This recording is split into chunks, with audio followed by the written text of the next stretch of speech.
ఏంటా ఆంటీ ఏం తింటున్నారు? ఇప్పుడు తింటున్నారేంటి? ఇప్పుడు ఆకలి అనిపించింది తింటున్నా. మార్నింగ్ కొంచెం ఆర్గానిక్ మష్రూమ్ పకోడీ తిన్నా.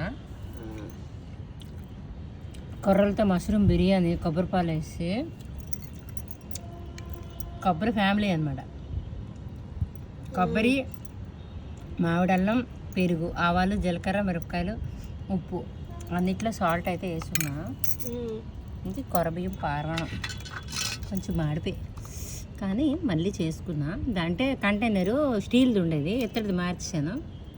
మార్చి పరవణం చేసా. తాటి కలకండ వేసి చేసా. 1 అవర్ ముందు వాటర్ తాగా. ఓకే. అప్పుడు నాకు హంగ్రీ ఫీల్ అనిపించినప్పుడు మళ్ళీ తింటున్నా అనమాట. ఇవి హెల్తీగా ఉన్నాయా డాక్టర్ గారు? ఉన్నాయా ఆంటీ? అన్నీ హెల్తీవేనా? అది కట్ట